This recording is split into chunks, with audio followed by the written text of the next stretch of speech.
Merry Christmas, everyone. Welcome to DoubleDM's Christmas episode, even without missile toads.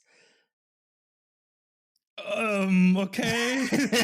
Merry Christmas, I guess, still. So, yeah. It's still Christmas. It's the second Christmas holiday today. At least if you're listening to this on a Sunday. And because Niels and I won't be able to create a full-blown episode of DoubleDM this week, we decided to record ourselves doing an Ask Us Anything Q&A, whatever. We've collected a few questions over the last month or so, last 2, 3, 4 months, and now want to answer these questions and let you guys know a little bit about ourselves. Sit in, get your hot chocolate, eggnog, or mulled wine, or whatever you prefer, and just listen about us. Listen about us, because we've never actually had big introductions aside from the first episode where we talked a little bit about ourselves, but aside from that, nobody actually knows anything about us. Yeah, true. So I want to start us off, Niels, with our first questions. These questions are not structured or anything, just taken from Twitter and Instagram, and I'm just going to read the first question, which is from ELGM or EELGM. What is your favorite virtual tabletop and why? And also, what's your favorite function in that virtual tabletop? My favorite virtual tabletop would probably be the Tabletop Simulator. Because of the ability to create 3D maps and import custom minis for the players just to make it more immersive. And I like the ability to better give the visuals to a three-dimensional structured map, so you have the level differences between different players or enemies and stuff like that. It could get more tactical that way, or it's easier to explain it or give a visual to your players to, you know what I mean. And I like the presets that are given in the Steam Workshop for different types of tabletop RPGs for that. Do you have I mean, most of the D&D modules are even put in there, right? You can download the maps for the most D&D modules, which is insane. I think especially the Horde of the Dragon Queen, the first few chapters are completely modeled 3D maps with the with caves and specific lighting and ambient. It's just crazy. Yeah, I mean, for me, it's Roll20 just because it is free. Really, just because it's free. The problem I have with Fantasy Grounds and what's the other called? Foundry, both not free. Both maybe objectively better, yes, but money. But money. Poor students, underpaid workers. Those are the people I play with. Saying you need to pay $30 or 30 euros to actually play this game again with me remotely isn't what I wanted to do. So we just said, well, let's take this.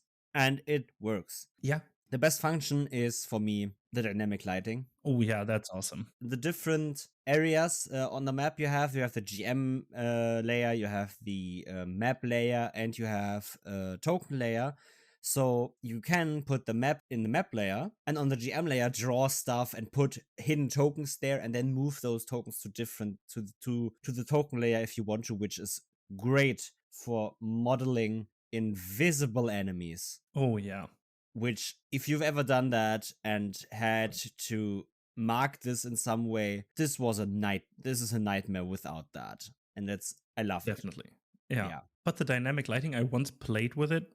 It is great to be able to give your players the exact range, what they see, and it dynamically shifting regarding the environmental changes they go through. I still have to decide which virtual tabletop we're going to use for Titan's Call, actually. Because we're going to use virtual tabletops for the maps and information and handouts and all that stuff. Maybe it's Roll20. Maybe we're actually trying Foundry or something. I don't know. It's maybe Tabletop Simulator because I know we all have that.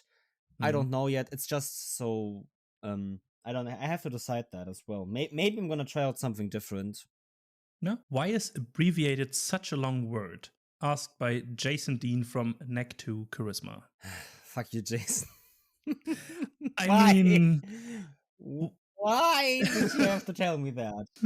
It's just such a question. Why is something spelled this way? I don't know. I haven't studied semantics. I don't know. Where do words come from anyways? It's just sounds we make giving meaning. So that's just one sound we made and gave I'm a still meaning too. starstruck that Jason asked that question because I don't even know how to answer that. Why would you tell me that? That's like such a revelation that's gonna destroy my whole day now. I mean, in Germany there would be the word verschlimmbessern. Oh, please for don't. Something like this. Please for don't. a word like this. So you give one word to a specific meaning which you needed a explanation for, but made it long so it isn't. It's weird. Why is this even a question? I don't know, but Jason. Why can't we just accept it? Jason wanted the answer to this, so the answer is because someone thought that it would be funny. That's my answer. Do we really need published races, classes, lineages instead of designers just giving us the building blocks to make our own? Which was asked by Tantum Vey on Twitter. Short answer, yes. Why? Because we need people to, or it needs to be easy enough for new people to join in. And it isn't possible if you don't have any idea what is going on and have to build your own shit for it. So that you have basically a guideline for what could be or how you could be doing it, and then you can just use this as a published race, class, lineage, whatever, and then still give us the building blocks.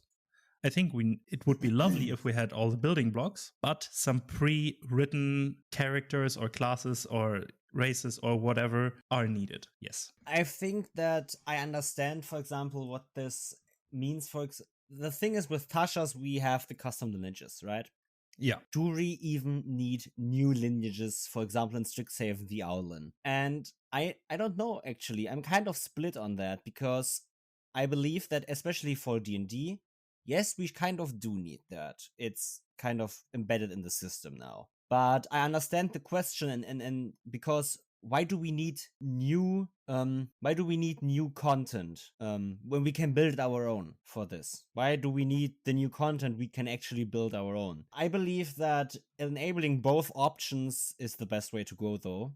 Exactly. Because then the way that people that don't want to build something can just take what they want, and those that want to build something can build what they want. For example, Exactly. I would love for plant people to exist in D&D. They don't. So I homebrew that race or build that race using the custom lineages from Tashas. So I still have that in my game, even though it isn't actually part of D&D. So yeah, my answer to that is basically, I don't think it's bad having these options everywhere, be it third party or even published content from Wizards. It's great, but I think that especially with Tashas, it was needed to give us just make it your own, because that's fine as well. Yeah. Next question.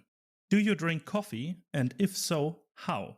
Asked by Uncle Penguin. I don't drink coffee. Never did, never will. For me, it's quite the contrary. I drink coffee a lot, depending on how early I have to get up, but it can lead to up to 6 to 7 cups a day. So yeah, I'm highly caffeinated nearly all the time. It may not be healthy, but it just tastes so damn good, at least for me. But yeah, usually I drink my coffee black without anything in it, but also like with milk, cappuccino, latte macchiato, espresso, mocha, blah, blah, blah, all the different types of thing, but definitely try to stay off the sugar side on coffee, because it just taints the flavor too much. And all these caramel spiced lattes and stuff like that is all a little too over the top for me. Just use the classics, the basics, to have the coffee taste you want in a coffee, and not pumpkin or caramel, because then I can just drink a hot take. Pumpkin. Yeah, I know. No, but really, for me, no coffee at all. Never drank it, never wanted it. I've never got into it, and now I'm at the point where I'm like, well, now I can just go with it. Yeah. Like, I'm 22. If I didn't start like the last 4 years before, or 6 years or 7 years or whatever, I don't need to now. Yeah, for me, it started with university, with the start of university. Getting up at 5:30 in the morning for a long time and not having anything that gets me awake in the morning was hard. So I thought, well, I give coffee a try again. And then I got hooked. And now I'm addicted, kind of. But I have energy drinks and also the weird ability to not be tired in the morning or be very, very easily awake. That's definitely weird. But to be fair, I not only drink coffee, but I also drink tea and energy drinks and all the good stuff. It's just water. Additionally, coffee. Yes. Water. Oh, the yeah. Best drink we have. I Stay only drink hydrated. water. Stay hydrated, folks. Stay hydrated. Okay, next question. Favorite TV series or favorite series? Right, TV, Netflix, and all of that counts as well. Well, I split my answer, or I would like to split, because I would like to make a distinction between favorite TV series and anime. Because if I put them together in one, I couldn't focus on just my top 5 or something. So one thing that animation or anime is a distinction. Do we say animation series or do we say anime, which is only Eastern animation? I meant anime. So only Japanese series? So only Japanese, because, right, it's Chinese animation is not anime. Exactly, but I haven't watched any of this yet, so yeah, I know. King's Avatar is not in there. Yeah, and neither is Avatar: The Last Airbender, but it's on my list for TV series, so yeah. Yeah, okay. I just wanted to make that clear. Yeah, and I couldn't focus on one, so I picked my top 6 for both categories, because there are too many. You've come prepared. You bet your ass I did. There are too many, I can't pick one. It's cruel to do that. So yeah, TV series. Avatar: The Last Airbender, because great story, great characters, great animation, great music. Slow down. Yeah. Which place is that? They aren't in any particular order. It's just the top 6. He didn't, because I couldn't rank them. He didn't rank them. No, I'm a coward. I took the coward's way out. Because I was like, Avatar: The Last Airbender on 6? Oh, Niels. No, it definitely wouldn't be 6. So you did rank them. Not distinctly. Not distinctly. But we can call this episode Email Makes Niels Uncomfortable. I would put Avatar: The Last Airbender at least in my top 3, but there are still so many good ones. Man. But yeah, I just love this series. Then as a fun little break, I like to watch Community. Yeah, Community is a good one. Yeah. Sherlock, the BBC series, The Witcher. Oh, Friday. Yeah. Arcane, because art style, music, story, awesome. And for thriller politics stuff, I like to watch 24. Never heard of that. It's a series with it has 9 seasons. Each season has 24 episodes, each lasting 1 hour. It's in real time. And it's 1 day. Exactly. God, that sounds boring. Yeah, sorry. I know it sounds boring, but it's just packed with political intrigue and assassination attempts and action. It's great. You should watch it. 9 seasons, you say? Yeah, but they're all different days. And yeah. Let me look at my. I didn't collect the top 6, so I'm just gonna riff off of yours. Avatar: The Last Airbender is a good one, I think. Yeah. So I'm gonna definitely put that somewhere as well in my selection. I also gonna put Arcane in there, probably as number 1. Period. Best thing I've watched this year, and I don't remember anything being better than Arcane, because Arcane is one of the few TV series, maybe even the only TV series that actually made me cry, or sad at least. Yeah, it's good. So yeah, no. Also, what I watched this year, Squid Game, which was aside from the Glass Bridge episode, one of the best, the second best thing I watched this year, and amazing. So it's definitely also on the top 6 for me. Then I also want to put in there Lucifer, which has ended now with its last season, which is amazing. How La Casa de Papel, Money Heist in English, is phenomenal in my opinion. At least the first 3 seasons. After that, it devolves a little bit into madness and craziness, which, but it's good. And that leaves me with one last. What did I watch? What was incredible? I am gonna say that it's probably also The Witcher. Yeah, The Witcher would probably be up there as well. we have a lot of good TV series this year, right? You Witcher, know- Arcane, Squid Game, that's Wheel of the Time. reason- Huh? You can discuss that. That's the reason why I put 6, because there are just too many good ones. Yeah, but only this year Yeah, I alone we know. have so much good stuff, right? Maybe I just have low standards when it comes to TV series. That can be, but all of these are great. Yeah. So, please, Niels, your anime. Do you also have 6 anime? Because I definitely can't name 6 animes off the top of my head. I actually do have Oh, 6. God, okay, let me I look at my didn't- top 10 on one of these anime sites. To be fair, I didn't look for 6. I just took this the ones that most appealed to me. Okay. And it turns out both of the lists had 6 in them, so it's my top 6 list now, I guess. Okay. So, Demon Slayer. That's your number 1, probably, right? Just gonna say it. It actually isn't. It actually isn't. I know what your number 1 is then. I probably you Please definitely continue. know. Please continue. It's not Demon Slayer would be number 2. Then I have the Fate series because I love the animation. It's just insane. Then actually not a series, kind of, but still a series because a sequel movie came out now. Your Name. Oh yeah, I knew we were going to say your name after you said not a series. I knew it because that's always when some people say my favorite anime, which is not an anime per se, is an anime. Yeah, it's Your Name. You can move on. I know it. Yeah. Or Garden of Words would be also good, but it's perfect. It's a perfect movie, actually. Yeah. Violet Evergarden.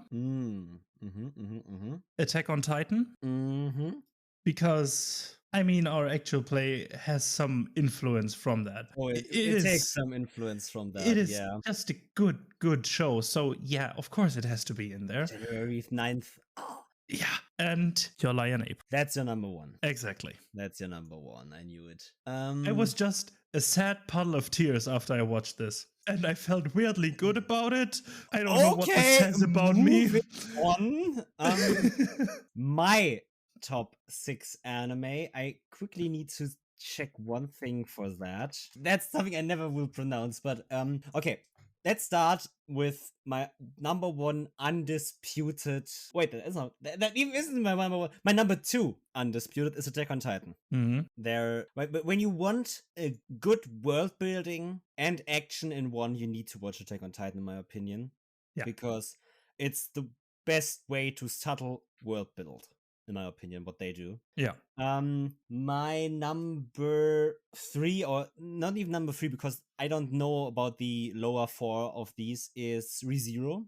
Mekaku City actors is very good as well. Then I also want to put on that list one very special small anime for me, which is Sora no Voto, The Sound of Silence, which is an incredible Sound of the Sky, which is an incredible anime about a little girl joining the military as someone who conveys messages on the battlefield using musical instruments. Because that sounds interesting. You gotta send me the link. I want to check this out. It's incredible. Awesome. It's such a heartfelt slice of life story in fantasy Switzerland, more or less. And it's basically this girl squad living in this abandoned castle, doing normal things, and then all of these other things that the influence of war comes to them and to their city. And it's very short, 12 episodes, and it's incredible to watch the story unfold, or not even the story, just the episodes unfold every time. So talking about that enough, because I know no one knows this anime from our listeners. Period. So I have now 4. On 5, I would probably put Mirai Nikki. Yeah, okay, understandable. And my number 1 undisputed is Chunibyo Demo Koiga Shitai. Chunibyo, yeah. Know it.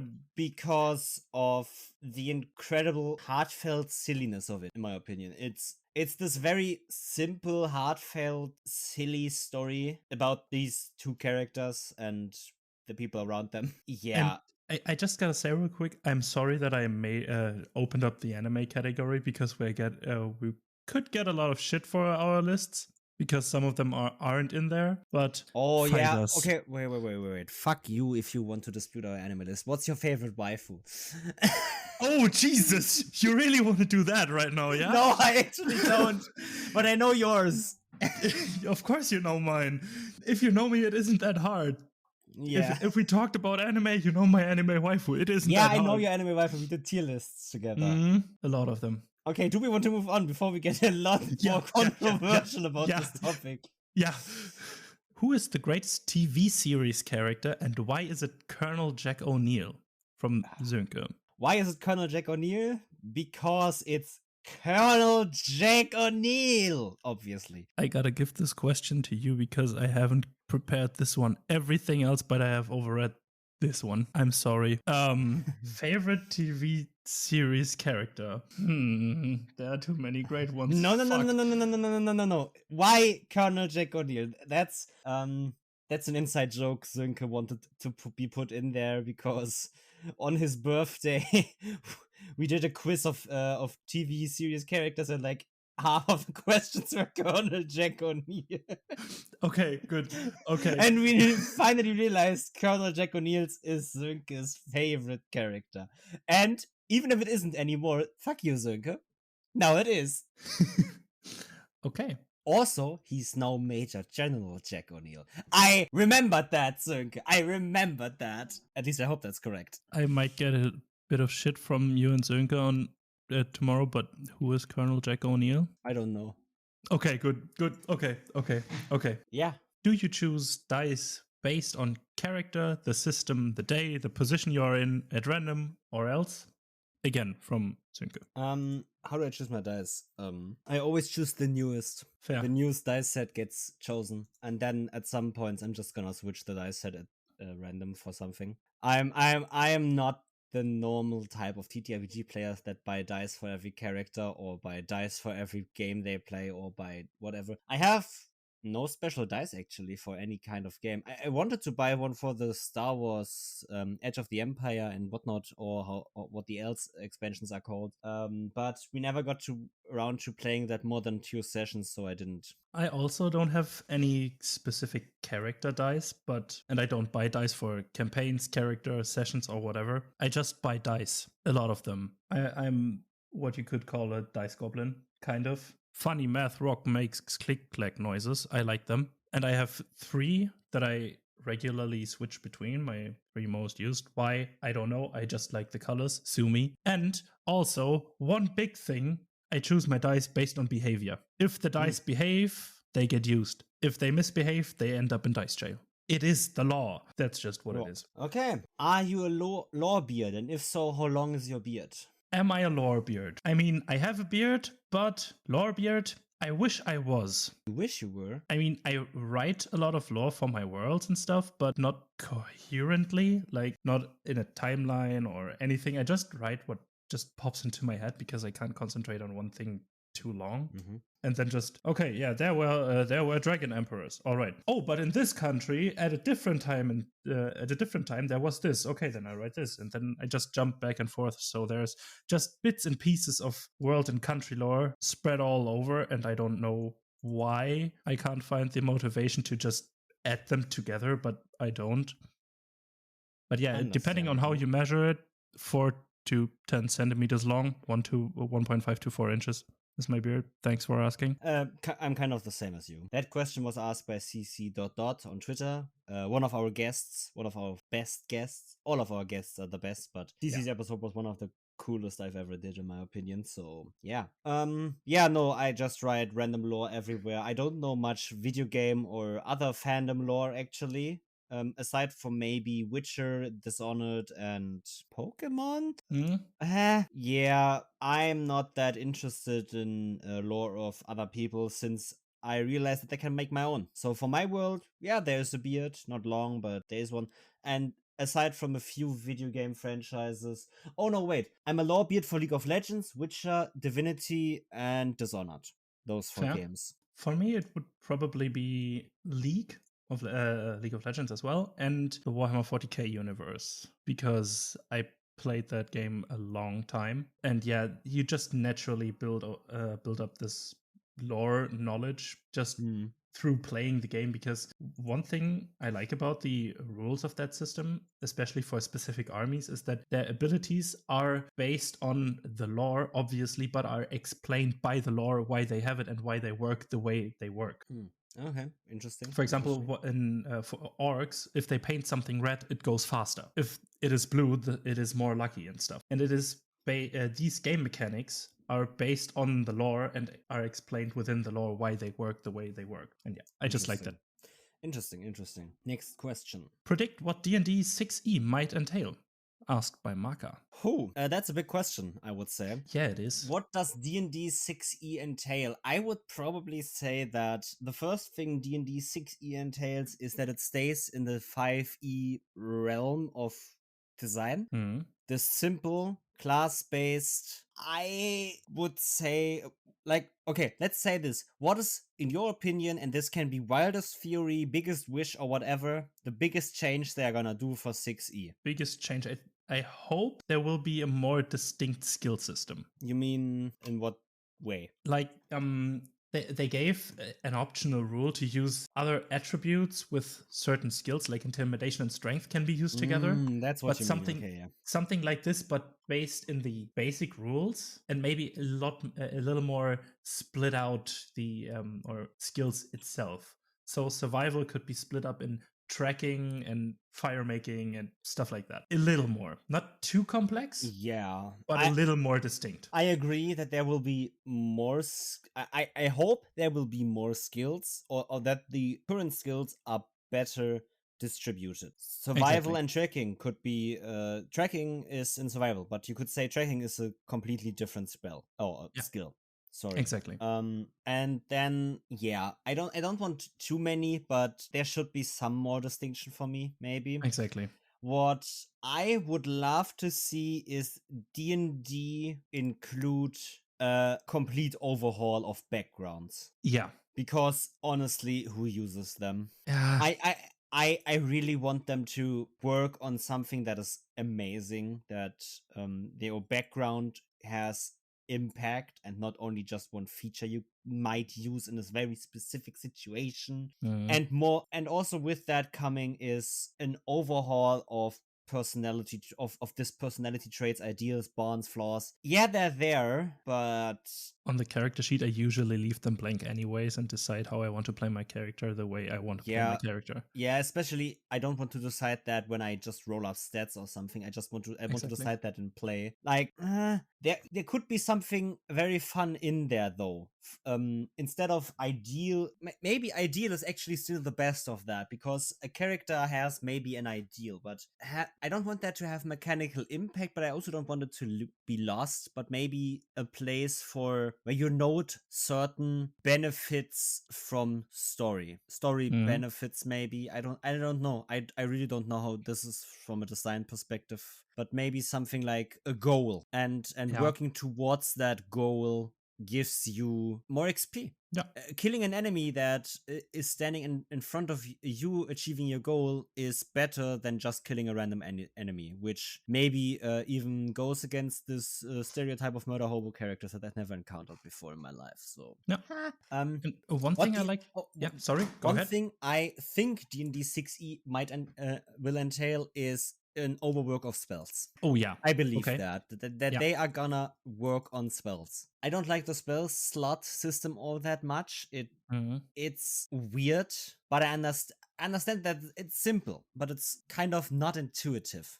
I have a player who doesn't play video games at all, and you could say D&D 5e is very easy to learn for people that play video games, because it works a lot like a video game base. From the design perspective, you can see that it's not video gamey necessarily, but it works like that. And I have a player that and spell slots are not video gamey. Those are one of the things that are not video gamey, because no game that isn't D&D based has that. And like most games have minor systems, and those systems are easier explainable than spell slots. And my player didn't understand the spell slots, so it's not like this is, and also the video game players didn't understand it, so it's not intuitive in my opinion. The spell slots are not that intuitive as they're supposed to be. Definitely. So I think there will be an overwork, not for 5.5, but only really for 6e. There will be an overwork there, not to a mana system, but to something. That's what I think. What I like to see would be a distinguishable failure and success levels, and a mixture of failure and success. So it's not binary. You either make it or fail, Mhm. but maybe a little more of a spectrum. You fail, but. Yeah, Or I mean, you achieve your goal, but with certain complications. yeah, I think that's gonna be in there as well because they realize that a lot of people already do that, even though the game isn't designed for that or not designed like that. One of the things that right there's this joke: D&D 6e is just a blank sheet of paper with do whatever the fuck you want. I believe that actually won't be the case. I think that they are gonna make the system a little crunchier. That they are gonna try a little more crunch than 5e does. Please overwork weapons, Wizards of the Coast. Please overwork weapons and make them interesting choices. Yeah, make a dagger better in melee choices. combat. Make daggers very good at close combat in enclosed spaces. Make spears the power weapon that they are, not through damage, but through actually making range meaningful. Make maces useful against armor, because that's what they were supposed to beat. Yeah. It doesn't have to be much. Really doesn't. Just simple little mechanics. Simple things, right? The tags we have right now for weapons are useless. Yeah. There is nothing distinguishing, except from weight and price, from a longsword and an axe. Two weapons that have been used for very different things. Why would someone choose an axe over a sword in the real world, but in D&D it's just, flavor. I mean, flavor is good. Flavor is really good, and I think it should be kept. So not make the weapon too crunchy, but really, please give me something. Give them nuances. One thing I don't think will ever be in there is a crafting system. They won't have a crafting system of something like you can see in the Witcher GTRPG. So that is not in there, in my opinion. I don't think we're gonna see that. That would be too specific. Yeah, but also when it comes to races and classes, I think they're gonna keep the policy that they have now. This not add any classes, basically only the classes we have already. Maybe one more, as if they think they're gonna fit something in there. I think they've realized that people are just gonna start homebrewing instantly anyway, their own races and classes as soon as they release something. So, but yeah, I think they're gonna keep, for example, the custom lineages, the custom origins, and all of that kind of stuff will be in the base book from Tasha's, because that is one of the best changes they made for a lot of people. And but yeah, I think they're gonna go with the basis route. They're gonna continue with that: races, classes, ability modifiers, which have always been the same, and have fun in your worlds. No tie-in into any specific settings. What I want to see with 6e or even with 5.5e is the start of releasing campaign modules once again. Yeah. I've never seen a campaign module being released. I know not a lot of people use them, and I know that's why they don't make them, because they aren't as profitable as the player option books like Tasha's and Xanathar's, but I want them. I'm so interested in a new campaign setting released by them with even a pre-made story, even though it would be so cool just to have not to make all the work myself again. Yeah, definitely. Yeah, that is basically I think there will be a lot of changes because it needs to be a new edition, but I think they're gonna keep the core of it because 5e is good. 5e is best selling, right? It's best selling for a reason. Yeah. Okay, next question. Next question. What's your favorite beer? Asked by Maps and Quests, Eric. You really opened Pandora's box by asking two Germans about their favorite beer, didn't you? I mean, I don't even could count all the beer brands that I can consider favorites. They are just good because like Mappy, I don't think you understand, but when I go to a supermarket, there are 3 aisles of beer, different brands in each. Like when I go to the supermarket where Niels works, I can get 300 brands of beer. 3 aisles on both sides. Each aisle is 5 meters long, and on each side there are beers. Yeah. Beers. And the shelves are, I think, 2 or 2.5 meters high, something like this, and they are just stacked with different shit. And we don't have the biggest choice out there. Yeah, you don't. That's got to be put there. But your supermarket small, is a big one for German standards. Yeah, it is, but our beer choice is pretty small if you see our beverage markets. They are just... Yeah, we have certified beverage markets, and they have half the store is beer in Germany. Yeah. Maybe you don't want that answer. But I still had some picked out. Please. Regarding 3 different categories. Okay. The first one would be the classic Pilsner. One of my favorites would be Beck's which is a good one. Bremen. Which is a very good one. It's just a standard, classic, good, baseline, solid beer. We're also only talking about the Reinheitsgebot beers, nothing that isn't actually considered a beer in Germany. Exactly. Right? That's one of the most important things. That. You Americans have your weird beers that in Germany would just be considered piss. Yeah. I mean, right? We're only talking about actual beers after the law. Germany has 2 laws about the purity of beer. This is a national offense. Yes. Oh God, we are so triggered by that question. Matthew, what did you do? Thanks a lot. But moving on to the next category for me would be wheat beers. I put Erdinger and Paulaner in there. They're pretty similar, I think, but just as well baseline good wheat brews. If you want a wheat beer, just go with one of those 2. You can't go wrong with those. Yeah, they're fine. And then the Bavarian ones we just call Helles, or translated light beer, but not in a calorie lower way, but in the color. It's just clear. It's clearer beer. Exactly. And there I put Mönchshof and Augustiner.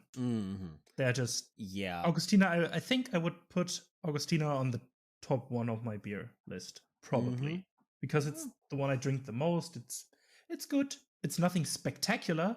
I think all of your choices basically cover it for me as well. Right. I'm also like, probably I have drank better beers, but when I'm honest about it, right, maybe one bottle of beer isn't enough to actually judge it.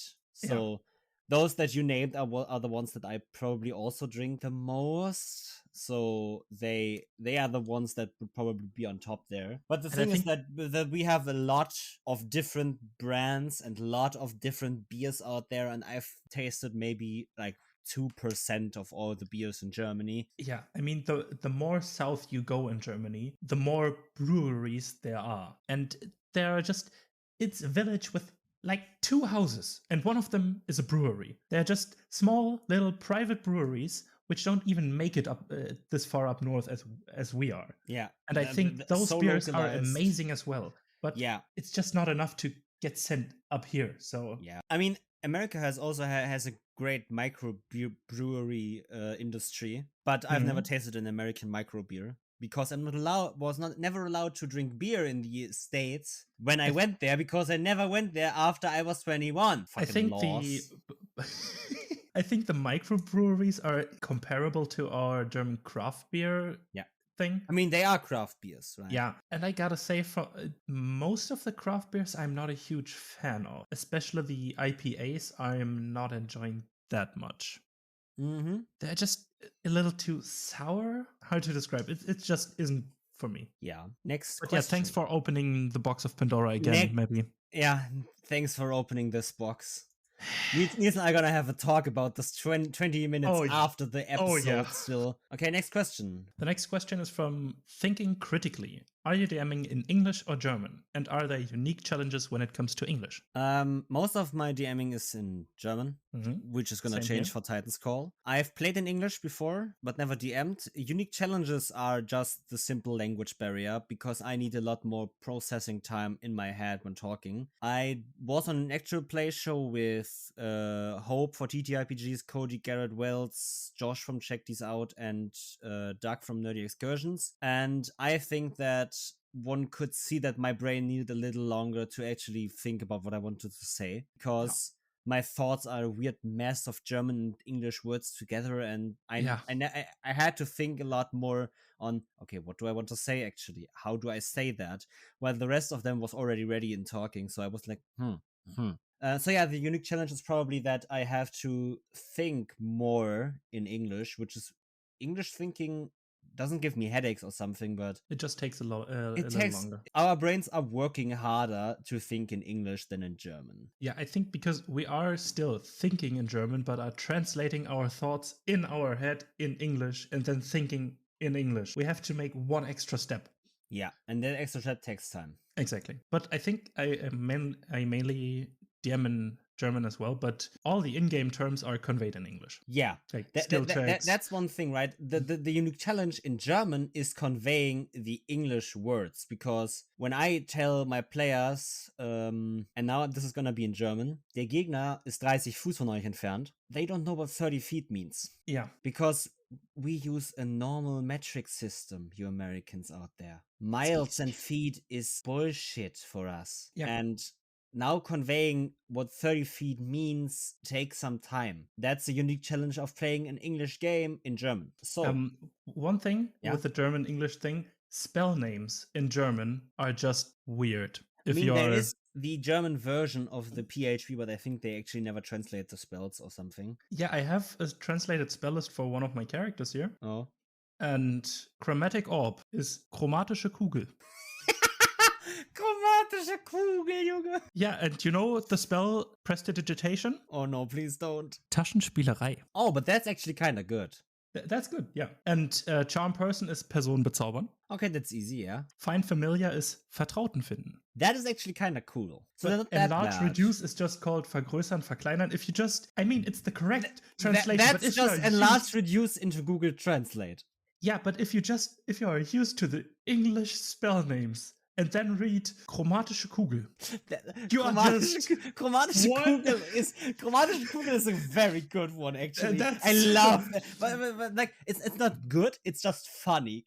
Chromatische Kugel, Junge. Wait, let me check vicious mockery. Wahrscheinlich, probably something like Wait. Gefährliche Beleidigung. Gehässiger Spott. Oh, but that's a good one. Yeah, but it's so it sounds so wrong every time, right? Yeah, I mean, there are a lot of beautiful descriptive words in German. But if you are used to the descriptive words in English and then try to translate it, it doesn't sit right. And this is one other reason why it takes longer, because one English word can have multiple German synonyms. And you are trying to find the best one fitting for the situation. And then you just sit there and think about 5 different words which mean the same fucking thing. What has been the most challenging part of production so far? Asked by Snyder's Return. I will probably say the editing time, but I can't answer this because you're the editor. I would say scheduling. Yeah, fair point. Scheduling, first of all, with international guests is a nightmare. Oh, yeah. Second of all, scheduling with Niels is a double nightmare. Yeah, I'm sorry. I gotta work. I gotta pay some bills, man. You gotta work retail. That's the problem. Yeah, it's a bitch. It's just a bitch. The next question asked by the Junket Podcast. What was your least favorite combat and most favorite combat to run, and why for both of them? Oh, easy. Least favorite combat is the combat from Contact, the German sci-fi role-playing game. Mm-hmm. You don't want that crunch. You don't want that. Calculating distances with modifiers of percentages, which are like 0.75%. Multiply that by the distance. See if the enemy has cover. Add your bony of your calculations. How long have you been readying that shot? Also, what cover do you have? Also, how distracted is your enemy? Oh, how distracted are you actually? What damage modifier do you have? Oh, your web. Right? I could go on for like 2 more minutes. Yeah. Oh boy, no. You don't want that. It's too much rolling, which is bad. It's too much math, which is bad. It's not enough explosions, even though it's a sci-fi system. And favorite combat system to run is I really enjoy the way the Witcher system does it. I was just about to say that. I really like the system of the Witcher because it is still a little more complex than D&D, but still snappy. You can still get through a round of combat fairly quickly without losing too much complexity in it. And you have different options of hitting, and yeah, it's good. My least favorite would probably be Shadowrun because I haven't played Contact yet, but it's similar with distances. And Shadowrun does it better than Contact because Contact thought, let's take Shadowrun, but let's make it real. Okay, yeah. No, thanks. They added realism to the Shadowrun thing. Yeah, how about no? I don't want to get out my wargaming dice bag again and just throw a bucket of D6 on the table. Nah, it's too much. But yeah. Next question. What's one thing from your childhood you wish you could still do as an adult? Asked by Party of Two, and I probably will say Haley from Party of Two. The biggest thing would probably be not worrying about money. It's a huge thing I would like to do. Yeah, have time. That's actually point two, having the afternoon off without having anything. Kind of. Yeah. Those are the big two. Yeah, money and time. I don't have that anymore. Or at least not worrying about those two things, right? Yeah. I mean, I have money, but then rent, and then I don't have. Yeah. Fuck. Yeah. And fuck. And the time comes or leaves when I have to get the money, which then goes away with the rent. But yeah, overall, being an adult is good. Next question, asked by Eli. Any moments on this journey that helped you gain the most insight or helped to improve and grow? Oh, easy. Episode 9 with Eli. Definitely. Eli, the first episode with a guest not from our friend group. It was nerve-wracking. But it also showed me that I can actually do this. That we can actually make a podcast where we talk to people we don't know. That we actually have the ability to talk to people. That we can invite guests. And that we actually have people that kind of listen to us on social media. Because we said we wanted to do an episode of music. And Eli went, hey, I know more than you idiots. And I mean, it's true. And that's how we met Eli. Yeah. No, but really, Eli, I mean, like, this is just because you asked this question, but it really is because you've been the first guest that we actually ever met through social media, and that was just one of the best experiences on this whole journey. So yeah. That's not even me lying and it talking is, about it a is friend. It's just the best thing. Next question. Who is your League of Legends main? Asked by Phantasmal Farce Incorporated. Because I'm an ADC main, I would have to say Ashe, Caitlyn, Jhin, Tristana. Oh, or at least those were the 4 last season. As a support main, it's Leona, Morgana, Karma, Lulu, Nautilus. I can go on and on. No, it's Leona. Yeah. Easily. I've played over 1,000 matches on her. Easy. I even have a picture. I even have a poster of her on my wall. So yeah, that's not gonna happen. That I'm gonna say anything else. Next question from Sylvie from Carney Sideshow. How do we divide work on the podcast? How do we do that?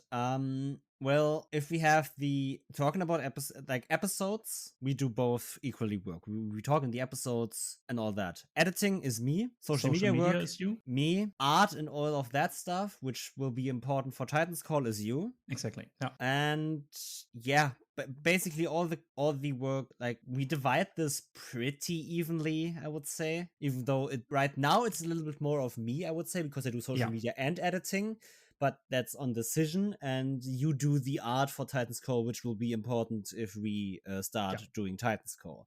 Right now, I'm just here to talk and be here. Next question, asked by Amber or Space Jamber on Twitter. What's your favorite K-pop group? KDA. You slivering fuck. You wanted to say that as well, right? No. Okay. I just was like, well, KDA is kind of a boring answer. Yeah, I wrote down Blackpink as a second option. Blackpink? Because it's the only other option aside from BTS that I know. The thing is, I have one friend that is obsessed with Dreamcatcher and has forced me into Dreamcatcher, so I would say Dreamcatcher.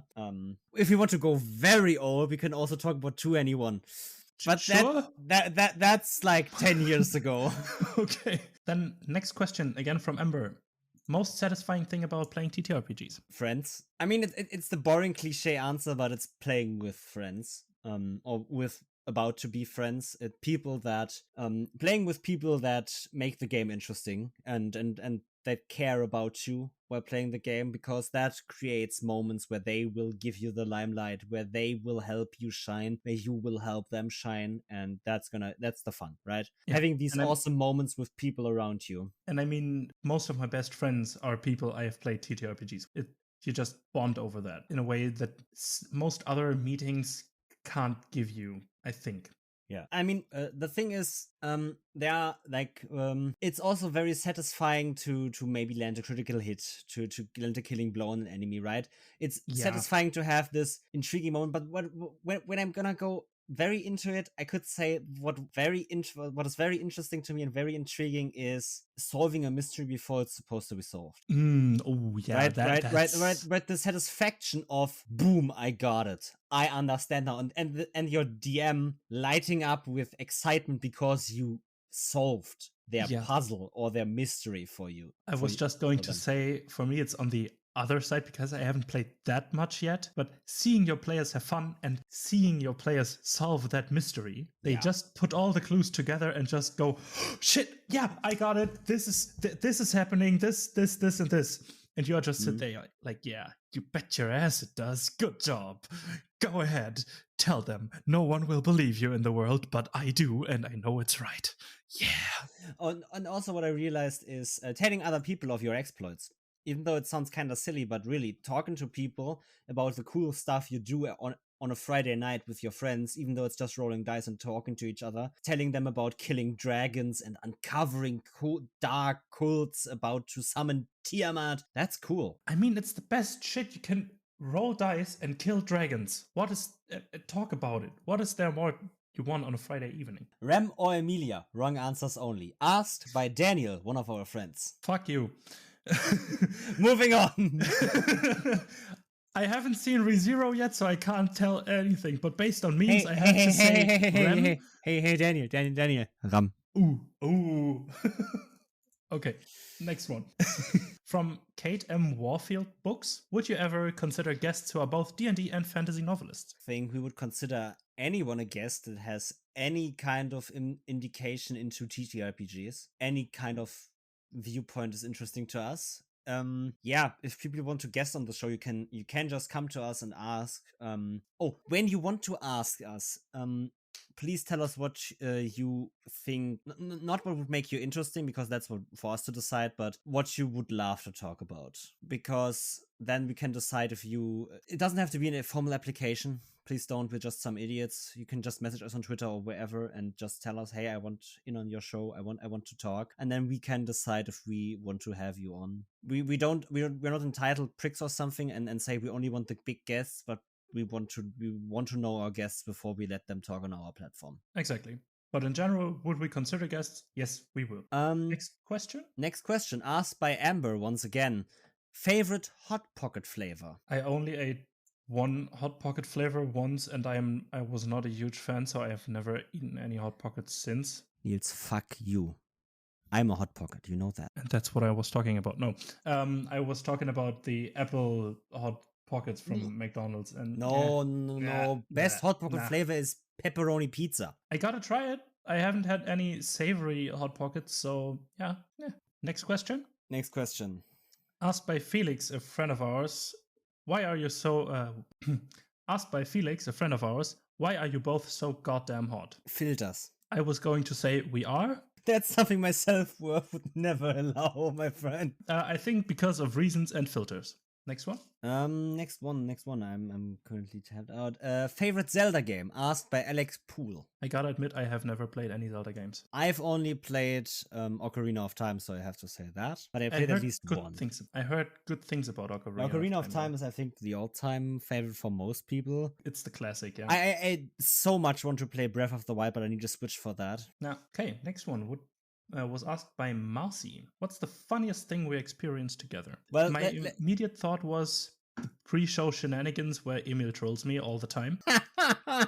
Yeah, I was just about to say, maybe we can divide that into what was the funniest thing we ever experienced, for example, on this podcast. And that would probably be, I immediately thought of the episode with Nathan from Reckless Attack, where we were like, nope, we need to shut down Niels. It's not just one DM. That was pretty funny. Podcast, yeah, that was pretty funny. We actually cut a little bit of the laughs and cooling down because we had to. In the TTRPG sense, is there something we funnily encountered when we were both playing, either as DM players or both? We had a lot of fun things, but the most funny thing, difficult to say. Maybe the one shot with Sönke where our characters just both said, yeah, fucking idiots, and just did their own thing. But funny, I don't know. We haven't played that much together, actually. I mean, one funny thing was your character in your first D&D session being completely useless because someone else rolled the same character but better. Yeah. The exact same character, but I think plus 10 in every stat, basically. My highest stat was 16, and from the other person, the lowest stat was, I think, 14. So I was just there. Actually, on the session 0, before we got into that for Titan's Call, we talked about that one. Zink and I. It was a lot of fun. But yeah, then last question. Last question from How Not to DM, Derek. What made you two decide on the podcast? I think because we both talked a lot about our games and stuff and exchanged ideas at parties we were at together. And after that, also on Discord, once we started playing together. And then we just thought, hey, it might be a lot of fun to do a podcast. Yeah, just record this and upload it, yeah. And then we have a catalog where we can go back to and check ideas and stuff we talked about for our own games. Well, one thing we never really thought about, maybe we could do this live streamy or as videos or something. We were always like, because when we played games and talked about playing games, but we were focused on the games, we never saw each other actually. And then we were like, wait, could also just record this without the game and make that. So the podcast as a medium was pretty easily decided, but I think we just talked. And at some point I asked you, hey, do you want to do a podcast together? And then we did. And then this happened. Starting as DoubleDM for, I think, like 2 minutes, it was single DM podcast, and then again DoubleDM podcast. I think that's it. With that, we end our holiday season episode of DoubleDM. We will see each other, or you will hear us next week for a regular scheduled episode, at least, we hope. And yeah, I hope you all had a wonderful Christmas. I hope you all had wonderful times with your families, friends, or just away from stress. You're loved.